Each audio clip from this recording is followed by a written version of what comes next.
Olá, graça e paz, bom dia a todos os eleitos de Deus, às pedras vivas do Senhor, aos escolhidos, aos predestinados em amor, aqueles que foram adotados por Jesus, aqueles que creem no sacrifício, na vida de Cristo, sua morte e ressurreição, aqueles que já ouvem o Evangelho de Deus.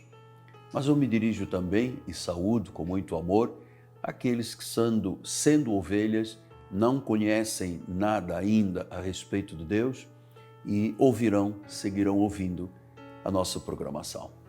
Sou o apóstolo Miguel Ângelo, da Igreja Evangélica Cristo Vive. Vamos conversar um pouquinho. Há um ditado popular, muito popular, que diz que todos os caminhos religiosos são bons, que todos os caminhos vão dar a Roma e qualquer religião é boa. Deixe-me dizer-lhe que isto é absolutamente equivocado. É equivocado porque a Bíblia deixa claro que só existe um caminho, uma verdade e uma vida.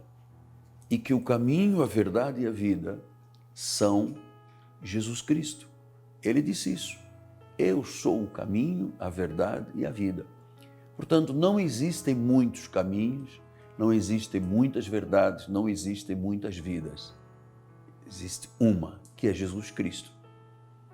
Ele e a sabedoria dele e a onipotência dele, o único e verdadeiro Deus, que é onipotente, onisciente, onipresente.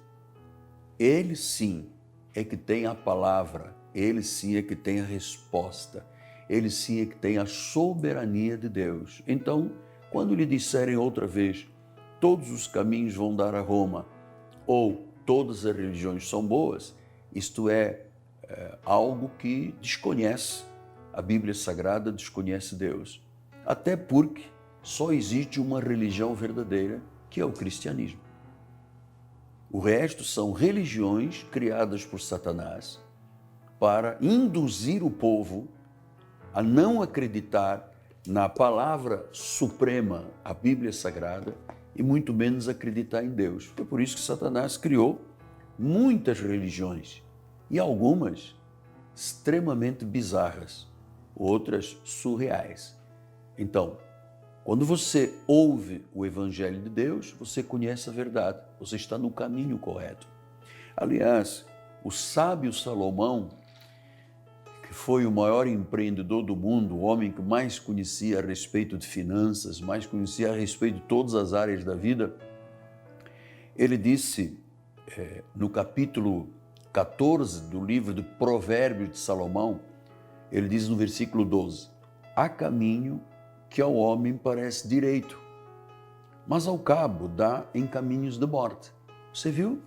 Há caminho que ao homem, aos olhos humanos, a pessoa diz, não, mas eu, na cartomante, eu estou ali, é Deus que está falando.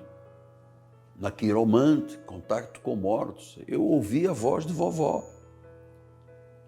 Os búzios que anunciam um casamento, uma viagem, um rompimento matrimonial, ali foi Deus, só Deus podia falar. Há caminho que ao homem parece bom, parece sério, parece verdadeiro. Há caminho que ao homem parece direito, disse Salomão.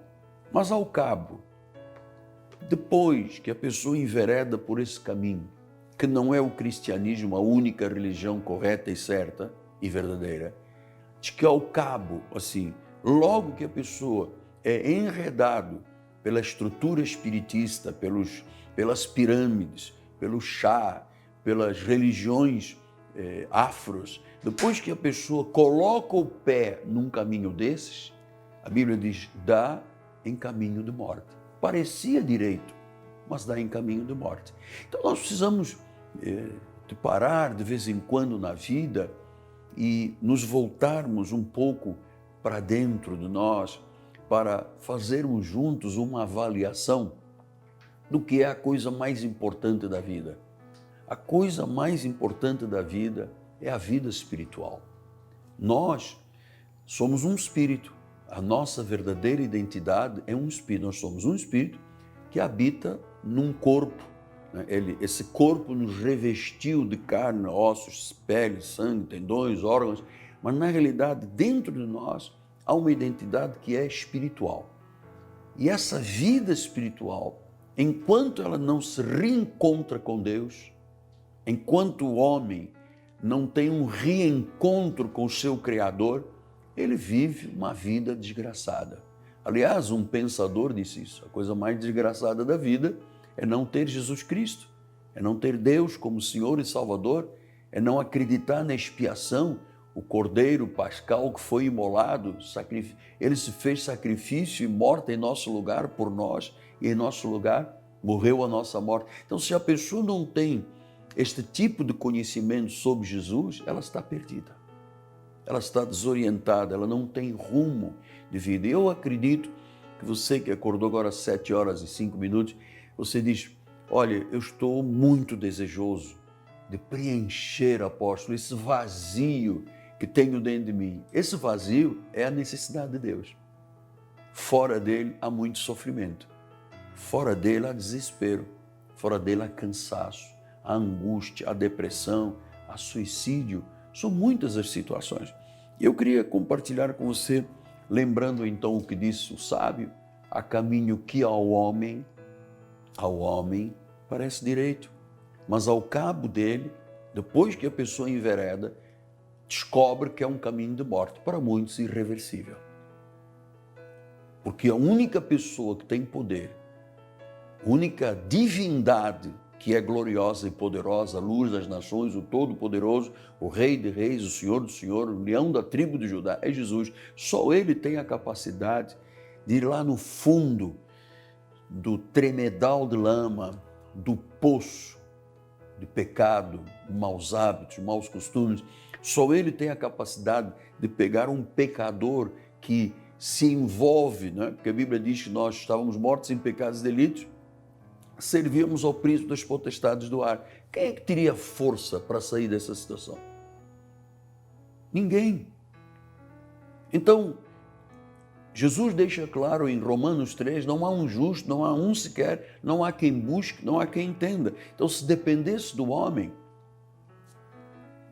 você quer saber, né? Romanos 3, 10 e 11. Então, se dependesse do homem, ninguém seria salvo, porque todos nós servíamos ao príncipe das potestades do ar. Éramos como os demais filhos da ira na nossa carne. Estávamos mortos. Sem Jesus, o homem está morto espiritualmente. Então, eu quero lhe falar agora de uma das experiências mais profundas do que significa o caminho bom e o caminho de morte. O caminho que leva à vida eterna e o caminho que leva à condenação e ao enxofre, ao lago de enxofre, chamado Sheol, Hades, que é o inferno. A porta larga e infernal, a porta estreita para a eternidade. Eu quero lhe falar, é através de uma parábola, mas que tem uma significação muito grande, que é do filho pródigo. Você sabe, nos conta Jesus no capítulo 15 de Lucas. Lucas era um médico, uma pessoa muito preparada, muito culta. Então, o que ele escreve ele é muito exímio nas coisas que diz. Então, ele fala que um homem tinha 2 filhos, o mais moço disse ao pai: pai, dá-me a parte que me cabe dos bens, e ele repartiu os haveres. Passados não muitos dias, o filho mais moço, juntando tudo que era seu, partiu para uma terra distante e lá dissipou todos os seus bens, vivendo dissolutamente. Então, esta é a experiência. Quem é estes 2 filhos? Os 2 filhos são a imagem de cada um de nós. Este filho mais novo seria a lei e o filho mais velho, que seria a graça. Então diz que um dia ele diz: eu quero a minha parte da herança. Você sabe, para o povo irmão judeu, o filho que pede a herança do pai, ainda o pai vivo, é considerado maldito. É uma maldição, diz o provérbio de Salomão. Estando ainda o pai vivo, o filho que pede a herança é maldito. Então ele diz: eu quero a minha parte da herança. Portanto, já entrou pelo caminho mau. E depois diz que ele foi para uma terra distante. Ele se afastou do pai. Você sabe, o Brasil tem hoje mais de 16 milhões de pessoas que já estiveram na casa do Pai, na proteção da igreja, no amparo pastoral, conheciam os padrões de Deus, as regras de Deus, as doutrinas, os fundamentos. Aliás, o salmista diz isso no Salmo 11, ele diz que poderá fazer o justo se os fundamentos forem destruídos. Então diz que esse filho, foi ajuntando o que tinha, partiu para uma terra distante e dissipou todos os seus bens, porque resolveu viver dissolutamente, ou seja, sem regras, sem olhar a meios querendo chegar ao fim, sem temor, sem juízo espiritual, sem princípios que norteiam a vida de uma pessoa gloriosa nesta terra. Então ele disse que viveu dissolutamente e destruiu tudo o que o pai lhe havia dado por herança, porque já era um caminho de maldição. Para ele lhe parecia bem pegar, sair, comprar um carro bonito, andar como prostitutas, balada, rave, enfim, esse sistema mundano que impera em nossa sociedade, e que no fim, depois que colocou o pé lá, ele percebeu que aquilo era um caminho de morte. Então, diz que depois de ter consumido tudo, veio àquele país uma grande fome, ele começou a passar necessidades, ele foi e se agregou a um dos cidadãos da terra e este lhe mandou para o seu campo para guardar porcos. Ali ele desejava fartar-se de alfarrobas, que os porcos comiam, mas ninguém lhe dava nada. Então veja, não parecia bonito, não, mas eu sou independente, eu tenho o direito a voo solo, eu faço o que quero da minha vida, eu tenho livre-arbítrio. Isto parece direito ao homem, mas depois que ele pisou no terreno de Satanás, ele começou a perceber que as coisas não eram assim. Primeiro, dinheiro, se não tiver bênção de Deus, se a pessoa não for dizimista e investidor na obra do Senhor, ele é como a asa de águia, voa.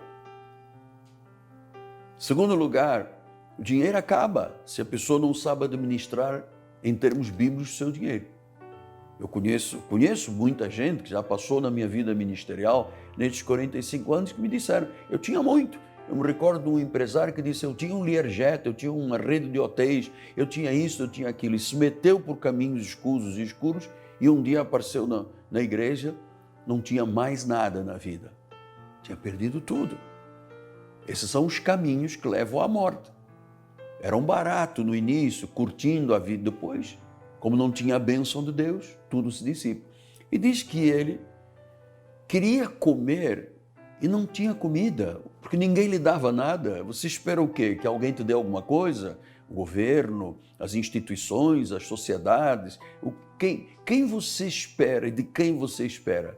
Se não for você a tomar uma atitude espiritual de se envolver com Deus, com a igreja, com a obra do Senhor e com o reino, não espere, porque ninguém te dará nada. Isso ocorreu com o filho pródigo.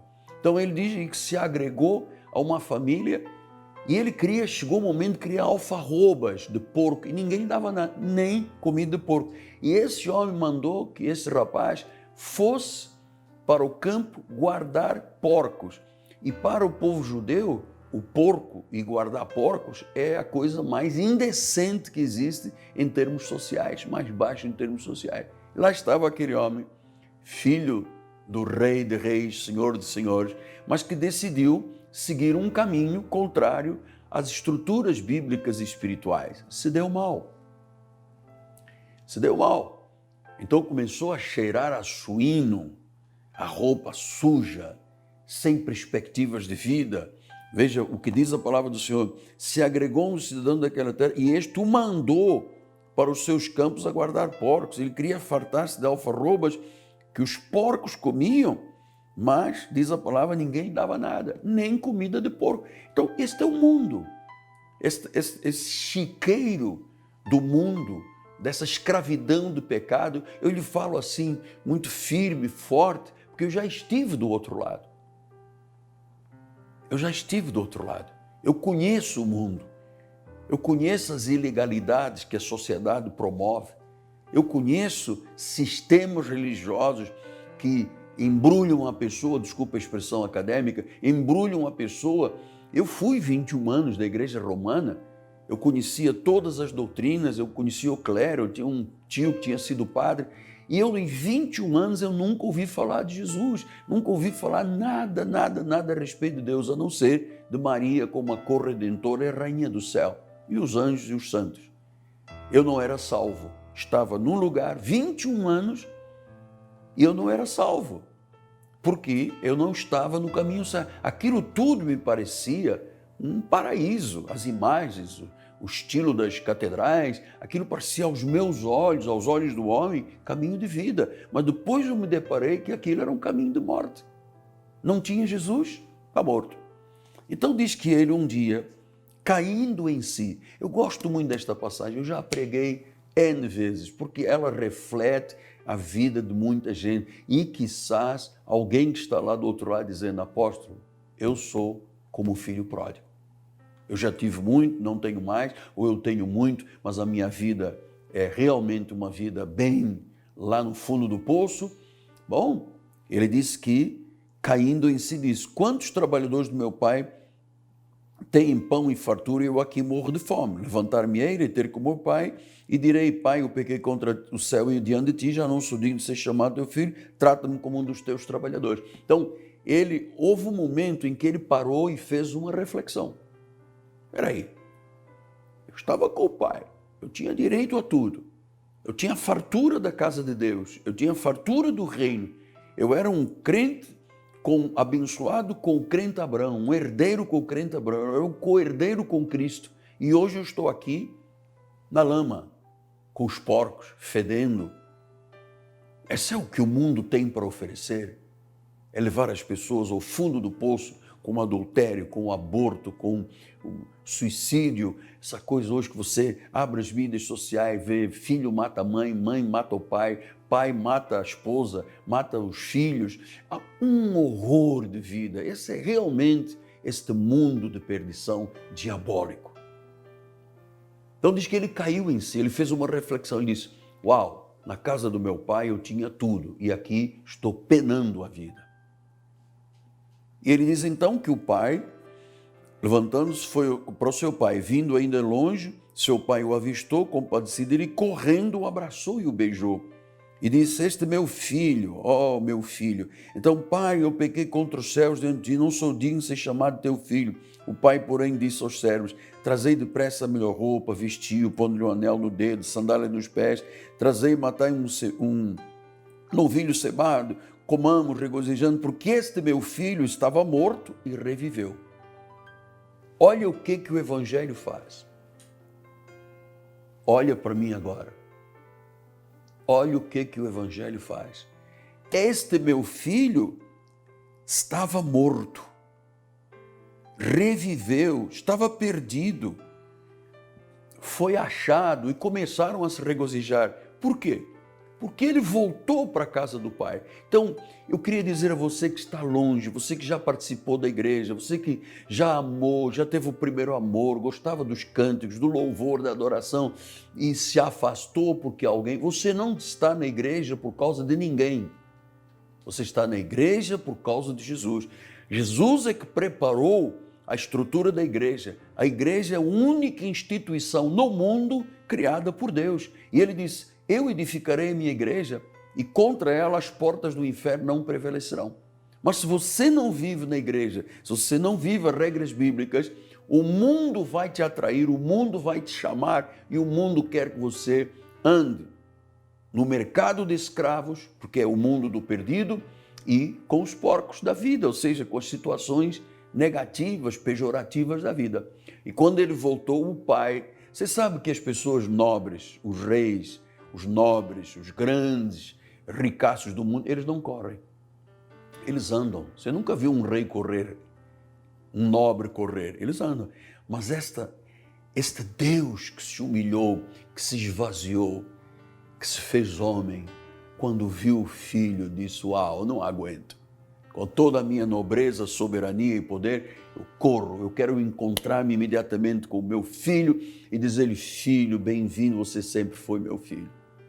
Volta, está aqui o seu direito, está aqui tudo que você precisa para viver. É isso que eu queria lhe dizer hoje. Então, eu tenho alguns poucos minutos e digo a você que nunca esteve numa igreja, venha para a casa do Pai. A você que está afastado da igreja, venha para a casa do Pai. Busque as alegrias nas maravilhas deste amor maravilhoso e incondicional de Jesus. E talvez alguém diga, apóstolo, eu não posso. Eu sou culpado demais, eu sou indigno. Meu pecado é muito grande. Os juízos pesam contra mim. Deus jamais se alegra por mim, jamais pode se alegrar. Bom, você sabe que eu tenho aqui uma palavra que eu vou deixar ao seu coração. No livro de um profeta menor chamado Sofonias, ele diz assim, o Senhor afastou as sentenças que eram contra ti, lançou fora o teu inimigo. O Senhor afastou as sentenças. Paulo, quando escreve a Roma, ele diz, agora nenhuma condenação há para aqueles que estão em Cristo Jesus. Pastor, mas eu estou cercado de inimigos, apóstolo. Eu tenho obstáculos por todos os lados. Eu vivo com pessoas que não acreditam e nunca acreditariam que Jesus Cristo é o Salvador. E se elas soubessem que eu estava envolvido com a igreja, com uma igreja, com o pastor, com a Bíblia, com o reino, elas me fariam ainda mais infeliz. Se eu dissesse que Jesus é o meu Senhor, o meu tesouro, o meu Salvador, esses familiares e amigos me isolariam.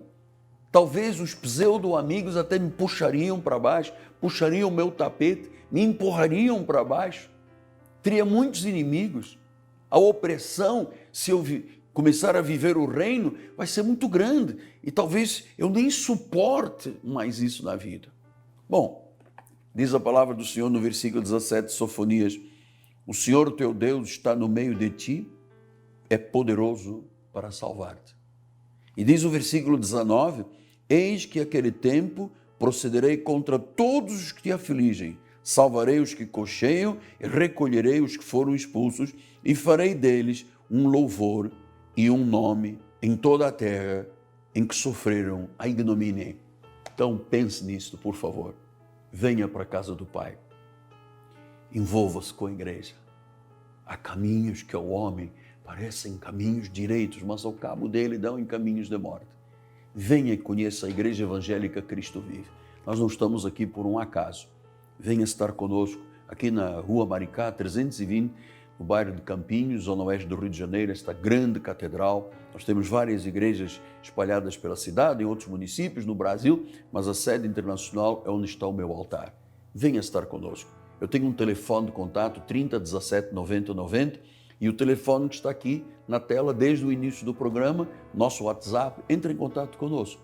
Se você disser agora, esta palavra tocou a minha vida, tocou o meu coração, eu vou abandonar o mundo para seguir a Jesus, eu quero estar na casa do meu Pai, eu quero ter fartura espiritual, eu quero ter direito de viver como cabeça, pois chegou a tua hora e o teu momento. Venha estar conosco. Hoje teremos culto 9 da manhã e 5 horas da tarde. Estaremos ministrando a palavra sobre o tema igreja e vai ser uma bênção muito grande. Os louvores, os cânticos, a adoração. Você vai ver o que é o paraíso na terra. É a igreja Cristo Vive.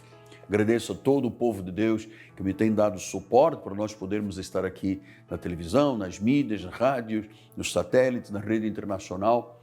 Quero agradecer ao meu filho amado Rodrigo Ambrosio, do Turbomil, que é uma das colunas do nosso ministério, junto com o povo de Deus. Quero agradecer a Deus, a Renato Vilarinho e Cláudia Richer, da Zinzane, com sua família bendita, que são coluna e baluarte do nosso ministério, dão suporte à evangelização. É uma família empresarial, mas que acima de tudo é uma família em Deus. Bem-haja pelo vosso grande amor, bem-haja por todos aqueles que têm entendido que este apostolado é a resposta à grande necessidade que as pessoas têm. Termino com uma pesquisa que está aí nas mídias sociais. Perguntaram a muita gente, cristã, evangélica, católica, qual é a necessidade número 1 que você tem? E puseram 5 ou 6 situações: oração, louvor, comunhão, festas, vida social. E eles todos, 55% disseram, a minha grande necessidade é estudar a palavra, é conhecer a palavra, é viver a palavra. Graças a Deus que o Ministério Cristo Vive é o ministério que ensina a palavra, o Evangelho de Deus, faz as pessoas serem transformadas a cada reunião. Então hoje, 9 da manhã, 5 horas da tarde, faça um sacrifício se você tiver que o fazer, mas venha para a casa do Pai. Este mundo não tem mais nada para lhe dar a não ser o fim da sua vida. Você pode começar a viver conforme Jesus disse. Meu filho estava morto e reviveu, meu filho não teria nenhum direito mais, conforme diz a palavra, mas eu resgatei, eu o atraí, eu o trouxe de volta. É o Espírito que está falando, ele está trazendo você de volta para o melhor tempo da sua vida. Você merece, você é uma pessoa importante. Não deixe que mais ninguém lhe pise, lhe humilhe, você baixe a cabeça simplesmente porque não tem o Rei de Reis com você. Esperamos você aqui na Cristo Vive. Olhe o telefone, entre em contato, vai ser uma bênção eu poder cumprimentar você e dizer bem-vindo, filho meu, ao reino. Sou o apóstolo Miguel Ângelo, meu nome, nossa equipe de televisão, em nome da Igreja Cristo Vive, graça e paz a todos, em nome de Jesus.